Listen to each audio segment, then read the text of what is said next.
O que quer que você esteja passando, se viver um dia de cada vez, Deus me dê a força que preciso para hoje. E não deixe o diabo te dizer que isso vai durar para sempre, porque pense em todas as outras coisas que achou que durariam para sempre e que Deus resolveu e você não as tem mais. Eu faço o que eu faço porque eu vi o poder de Deus transformar a minha própria vida. E Ele vai fazer isso por você.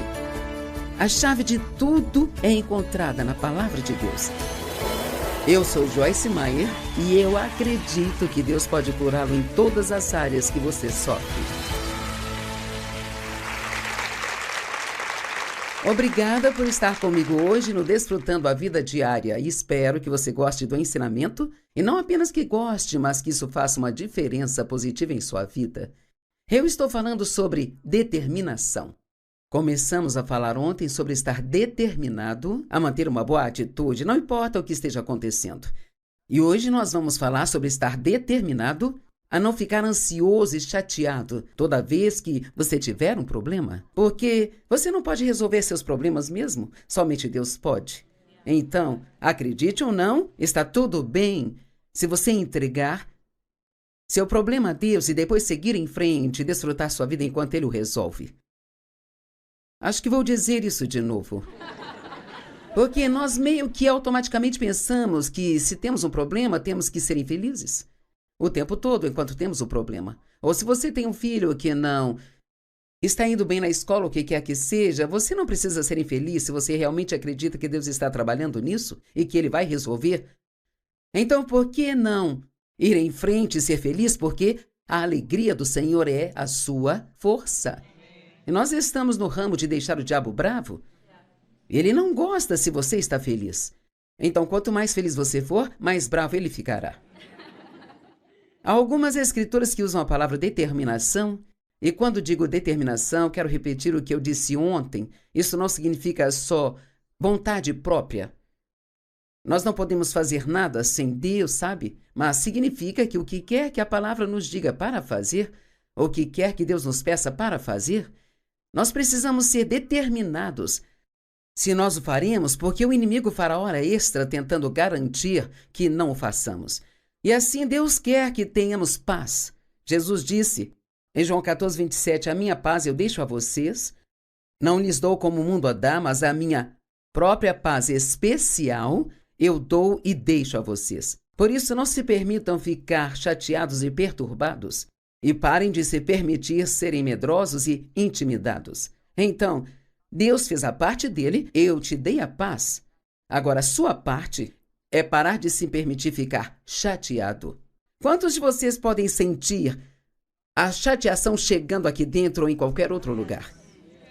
Bem, o segredo é parar antes que isso chegue à sua boca.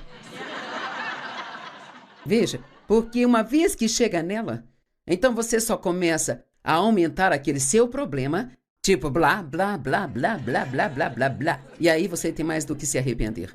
1 Pedro 5:8-9 diz, sejam equilibrados, temperados, o que significa disciplinados, sóbrios de espírito, sede vigilantes e cautelosos em todo o tempo. Pois esse teu inimigo, o diabo, vagueia como um leão rugindo, com fome feroz, procurando alguém para se apoderar e devorar. Portanto, resista-o, ficando firmes na fé contra o seu ataque. Enraizados, estabelecidos, imóveis e determinados, sabendo que sofrimentos idênticos são designados aos irmãos em todo o corpo de Cristo, em todo o mundo. E Paulo disse em Filipenses 3, meu propósito determinado é conhecer a Ele e o poder de sua ressurreição, que me tira desse corpo, me tira de entre os problemas enquanto ainda estou no corpo. Você pode ser elevado acima de seus problemas para um lugar onde Deus está, mesmo tendo problemas. E Paulo disse, eu estou determinado a conhecer a Ele de tal forma que serei capaz de fazer isso. Veja, parece que algumas pessoas estão sempre ansiosas e chateadas com alguma coisa. Isso pode se tornar um hábito. Você pode criar problemas com coisas que realmente não são problemas. Algumas pessoas chamam isso de tempestade no copo d'água, sabe?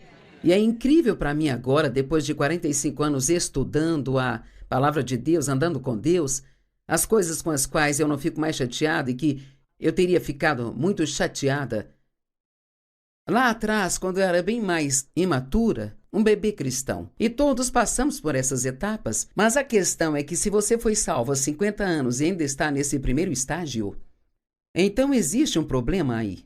Deus não fica chateado conosco se nós não alcançamos, mas Ele espera que nós estejamos sempre crescendo, sempre progredindo. Temos que ser capazes de olhar para nossas vidas e ver alguma diferença a cada ano. Há alguma área onde você esteja realmente progredindo. Devemos aprender a viver a vida mais profunda, em vez de uma vida superficial. Se você pensar em um corpo d'água, se houver uma tempestade, em cima dessa água haverá fúria e ondas, mas se você puder ir fundo, ele ficará parado como se nada acontecesse. E veja, é assim que Deus quer que sejamos, porque na verdade somos um espírito que é profundo, temos uma alma, uma outra parte e vivemos em um corpo. Então, é a nossa alma que fica chateada, a nossa mente, vontade e emoções. E um dos motivos pelo qual ficamos chateados é baseado em como pensamos sobre uma situação. Você realmente acredita que todas as coisas cooperam para o bem daqueles que amam a Deus e são chamados de acordo com seu propósito? Veja, eu realmente acredito nisso porque eu tenho experiência suficiente com Deus agora. Eu vi isso acontecer várias e várias vezes. E também aprendi a dizer, isso não vai durar para sempre. E veja, o inimigo, ele fala conosco assim, bem, eu não suporto isso. Porque achamos que vai durar para sempre. Mas sabe, você pode fazer qualquer coisa se fizer tudo um dia de cada vez. Eu quero ter certeza de que o nosso público entenda isso. O que quer que você esteja passando, se viver um dia de cada vez, Deus me dê a força que preciso para hoje. E não deixe o diabo te dizer que isso vai durar para sempre, porque pense em todas as outras coisas que achou que durariam para sempre e que Deus resolveu e você não as tem mais. Sabe, temos 4 filhos adultos e eu olho para trás para as coisas que me deixavam chateada e como eu me preocupava com cada um deles e pensava, esse garoto nunca será capaz de sair de casa e cuidar de si mesmo. Ele vai ficar morando aqui para sempre, sabe? E eles não conseguiam emprego, não podiam fazer nada. E todos acabaram muito bem. Nossos 2 meninos comandam as operações do dia a dia no ministério e nos preocupamos com todas essas coisas e ficamos chateados. E o que devemos fazer é ORAR. Quem aqui sabe soletrar? Orar. Nossa primeira resposta a cada problema deve ser orar. E quando eu digo orar, não pense nisso como, eu tenho que ir para um determinado lugar, estar numa certa postura e eu tenho que ter tempo para orar por um longo tempo. Não, precisamos aprender que podemos orar sobre qualquer coisa, a qualquer hora, em qualquer lugar. Você pode orar em voz alta ou pode orar em silêncio, depende de onde está. Então, temos que aprender que o mundo não vai mudar, sabe? Na verdade, ele só vai piorar. E sabe, eu realmente passei muito tempo orando para que Deus mudasse minhas circunstâncias. E ele não mudou. Finalmente descobri que ele quer que eu mude. E não as minhas circunstâncias, ou, sabe, talvez uma circunstância fosse embora, mas outra vinha logo atrás dela. Quantos de vocês tem algo acontecendo em sua vida de forma bastante singular agora? Ok, todos temos, sabe? Eu poderia contar o que me aconteceu nas últimas semanas e eu estou aqui fazendo o que eu deveria estar fazendo e quando temos problemas, não podemos nos retirar e nos isolar e parar de manter nossos compromissos e ficar em casa e sentir pena de nós mesmos. Atividade, a Bíblia diz, esteja alerta e ativo e nós devemos continuar ativamente a fazer o que Deus quer que façamos. Se você se comprometeu a fazer algo, se possível, vá em frente e faça essa coisa. Então, o mundo não vai mudar, então nós temos que mudar. Repita, preciso mudar. Tudo bem. Vamos falar da vida mais profunda. Sabe, há anos e anos e anos atrás, eu amo ler livros de pessoas que eu chamo de os santos antigos, e eles passaram por um movimento de Deus chamado Movimento da Vida Mais Profunda. Eles faziam conferências sobre profundidade e, como eu gostaria que fizéssemos isso hoje, as pessoas realmente participassem. Mas, infelizmente, hoje, é muito difícil falar de sofrimento, de sacrifício. Existem coisas que precisamos e não queremos ouvir. A Bíblia diz que se queremos participar da sua glória, temos que participar do seu sofrimento. Quantos preferem que eu não faça uma série de 5 partes sobre sofrimento? Eu amo essas escrituras em Lucas 5, 1-8, e eu as uso com frequência, elas realmente me ensinam muito, sabe? Agora, ocorreu que enquanto o povo pressionava Jesus para ouvir a mensagem de Deus, ele estava parado ao lado do lago de Genezaré, o mar da Galileia, e viu 2 barcos à beira do lago, mas os pescadores tinham descido deles e estavam lavando as suas redes.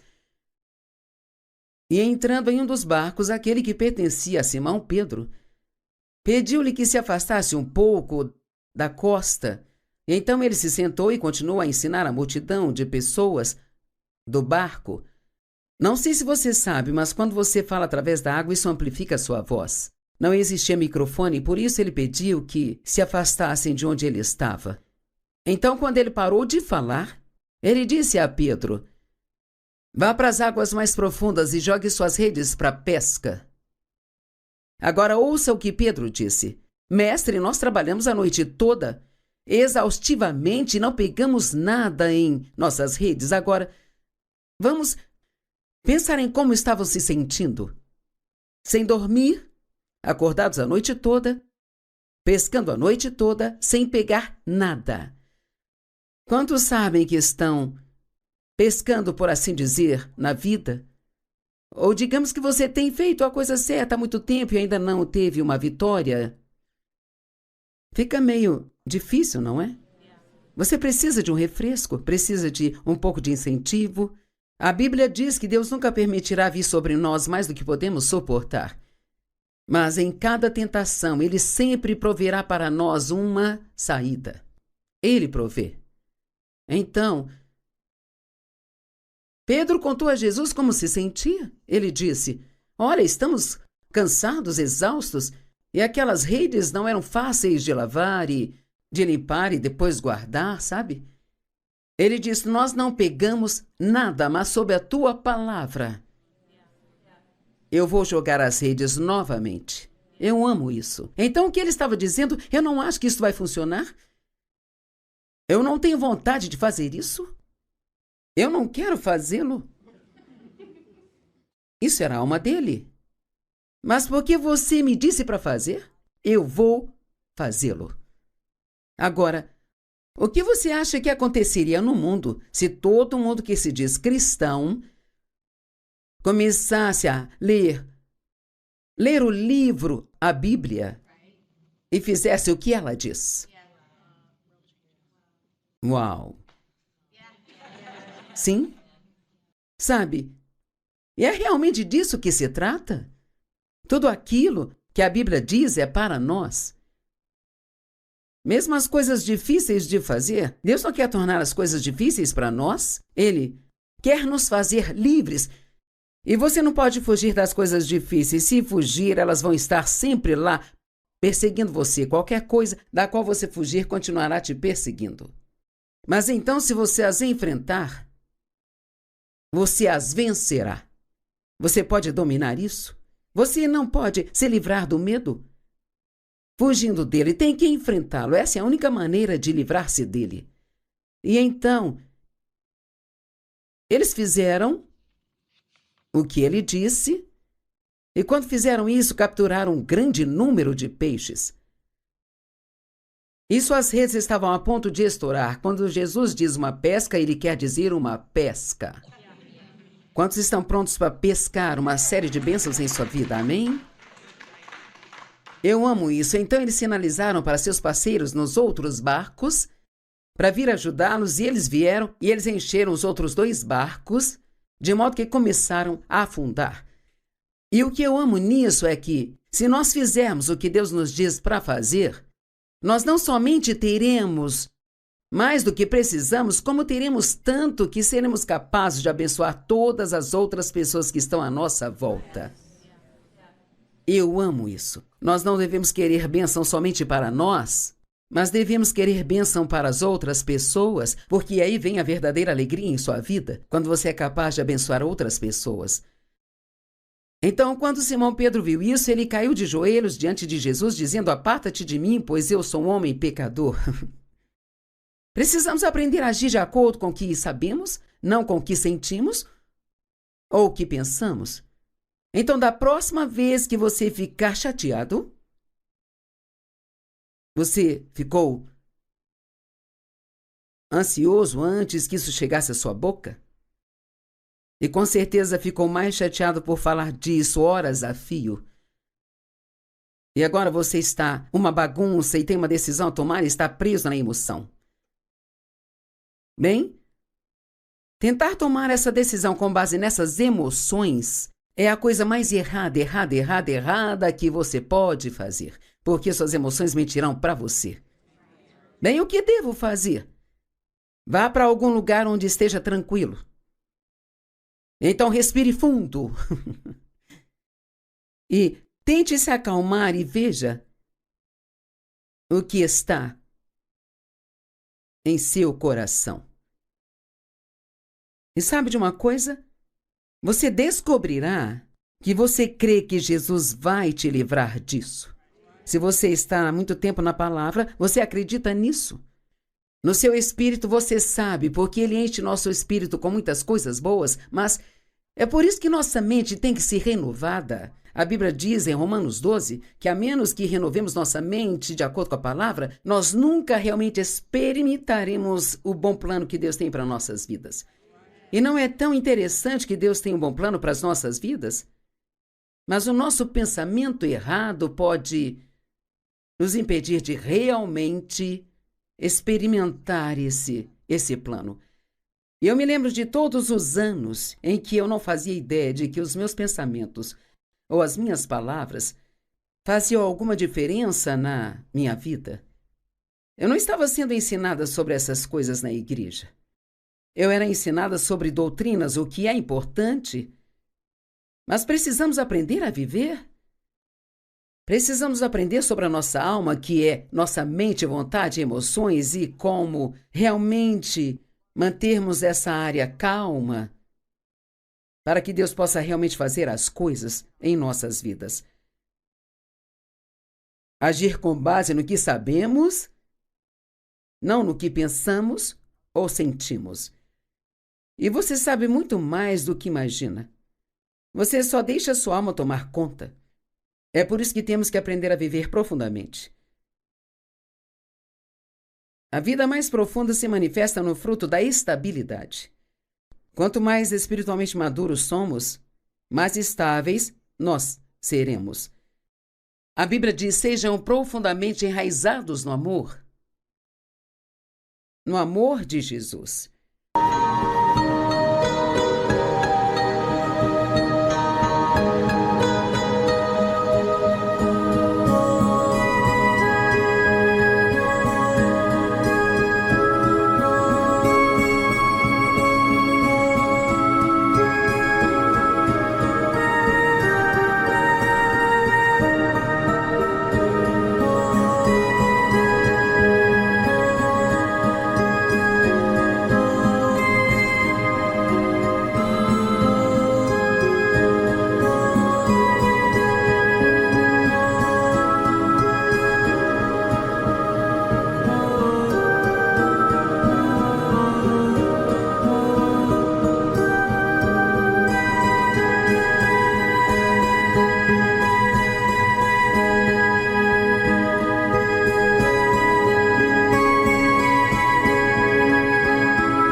E não apenas dizer Jesus me ama nos dias bons. Não. Quantos de vocês aqui já disseram quando você teve problemas: bem, Jesus, você não me ama, eu acho que você não me ama, Jesus. Eu dizia isso quando eu era uma jovem cristã: bem, você não me ama, Jesus, você não me ama. Eu jamais diria isso hoje. Não importa aquilo que me aconteça, sabe por quê? Porque eu sei, não apenas aqui, não é só informação, é revelação. E é isso que acontece quando algo se torna revelação para você. Ninguém, nenhum demônio no inferno pode tirar isso de você.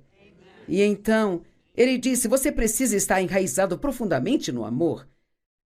Então, ninguém poderá tirar isso de você. Efésios 3, 17 e 18. Que Cristo, por meio de sua fé, habite, se acomode e faça sua morada permanente em seus corações. Sabe, eu penso sobre isso às vezes, eu acho. Eu realmente quero pensar sobre isso mais. Deus vive em nós. Quero dizer, ainda que eu diga isso, eu fico... É sério? Nós somos a casa de Deus. Deus vive em nós, somos cheios do Espírito Santo. E a conclusão disso é que você tem o que é preciso. Para enfrentar qualquer situação que venha, você só precisa se lembrar de quem você é em Cristo. E não ouvir as mentiras do diabo. Ah, ele é um mentiroso. E quer que acreditemos em suas mentiras para que sejamos enganados e pensar que Deus não nos ama, que não vai nos defender, sabe? E que isso nunca vai acabar e nada vai dar certo para mim. Minha vida é terrível. Que Cristo, através de sua fé, habite, acomode, faça morada em seus corações. Tem que ser através da sua fé, porque nem sempre você se sente assim. Que você esteja enraizado profundamente no amor e fundamentado firmemente no amor. Veja, como você pode colocar sua fé em Deus quando você está tendo problemas se não sabe que Ele ama você? E Ele te ama com amor perfeito. E eu vou te dizer algo hoje que precisamos entender. Não importa o quanto você melhore no seu...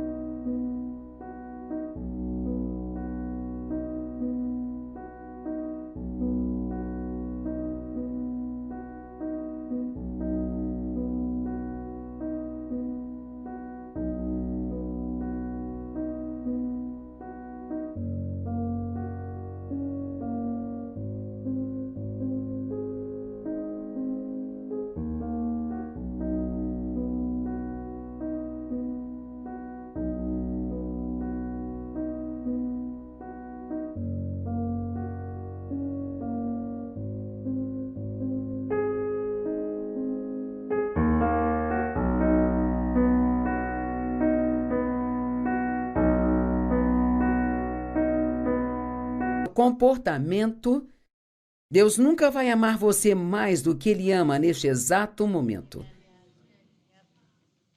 Então, por que eu deveria continuar tentando melhorar? É porque você o ama. Você não está tentando comprar o amor de Deus tendo um comportamento melhor? Ele te amou enquanto você ainda estava em pecado e mandou o seu filho para morrer por você. Ele tem um amor perfeito por nós. Não podemos comprar o seu amor com o nosso bom comportamento, mas se você tem alguma coisa em sua vida que precisa mudar, tentar, digamos, paciência, por exemplo, tentar ser paciente, não vai funcionar? Você já se esforçou para mudar e quanto mais tentou, pior ficou? Cara, passei por isso e Paulo também passou, sabe? Ele disse, aquilo que eu quero fazer eu não consigo e aquilo que eu não quero fazer eu faço. Bem, Paulo, eu me identifico com você. E assim, perto do final do capítulo 7 em Romanos, ele disse, quem me livrará desse corpo de morte? Ele diz, ponto de exclamação. Graças a Deus, ele vai, ponto de exclamação. Quem vai nos livrar? Ele vai. Então, a coisa a fazer é se apaixonar cada vez mais e mais por Jesus Cristo. E assim, se você vai trabalhar em algo, trabalhe em seu relacionamento com Jesus, diga-lhe 100 vezes ao dia o quanto você o ama. Porque Jesus disse, se me amardes, me obedecereis. Então acredito que o grau de nossa obediência se alinha perfeitamente com o grau de nosso amor a Deus. Quanto mais você o ama, mais você vai querer fazer tudo o que Ele quer que você faça, sabe? E mais você não vai querer desagradar a Ele. Fundamentado no amor para que você tenha poder e seja forte para aprender e junto com todos os santos, o povo de Deus, a experiência desse amor. Sabia que nós realmente devemos experimentar o amor de Deus? E em 1 João 4 diz que nós devemos estar conscientes e cientes do amor de Deus. E esta escritura foi muito transformadora para mim, porque se você prestar atenção, vai perceber Deus te amando. Chamo isso de piscadelas de Deus. Pequenas coisas que Ele faz por você que talvez só tenha significado para você, mas você sabe que é Deus te mostrando que Ele te ama. E eu também descobri e acredito que Deus nos ama através de outras pessoas. Muitas vezes meu marido me diz, eu te amo, você está linda hoje, e eu nem recebo mais isso como se fosse dele, eu recebo como sendo de Deus. Porque Deus quer trabalhar através de nós para edificar, encorajar e incentivar outras pessoas. Você quer um ministério? Seja um encorajador. As pessoas precisam ser encorajadas. É incrível às vezes, sabe, quando eu faço um elogio. Alguém me diz, olha, eu ganhei o meu dia. É tão incrível quando você tem o poder de melhorar o dia de alguém, fazendo um elogio, sabe? Então comece a observar o amor de Deus em sua vida. E você pode até manter um diário e simplesmente anotar todas as pequenas coisas que Deus faz por você, que realmente, honestamente, nada do que Deus faz é pequeno. Tudo que Ele faz é grande. Então ele continua dizendo, quem poderá nos separar, Romanos 8:35, do amor de Cristo? Sofrimentos, aflições e tribulações, ou calamidade, angústia, ou perseguição, ou fome, ou miséria, ou perigo, ou espada? Em seguida ele prossegue, mas somos mais do que vencedores. Por meio de Cristo que nos ama. O que significa ser mais do que vencedor? Eu acho que isso significa que você já sabe que tem a vitória antes mesmo de ter o problema, sabe? Portanto, você não precisa ter medo de problemas. Me lembro de quando eu recebi os primeiros indícios de problemas, eu pensava, não. Tinha medo dos problemas. Não, de novo não. Mas veja, agora, eu sei. Eu não gosto dele, sabe? Mas eu sei que eu vou ter a vitória. E então, portanto, eu sou mais do que vencedor. Eu nem preciso esperar para ver que eu vou vencer, sabe? E você também não precisa, porque você é mais que vencedor.